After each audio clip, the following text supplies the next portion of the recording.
Deməli, uşaqlar, bu tonqalı bizim ya artıq çərşənbədə ya da bayram günündə alırıq. Və bu bayram günündə qədim Türkləri qarşılayırıq. Ocaqda arınmaq, təmizlənmək.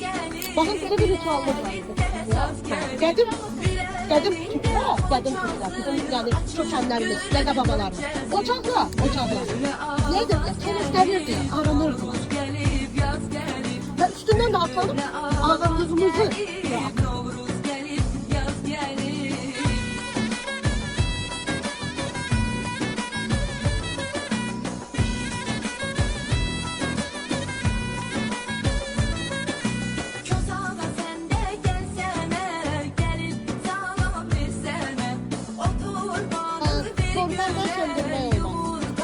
Çünkü o ancak öz ölçüde sönmelidir. Nobus tonları.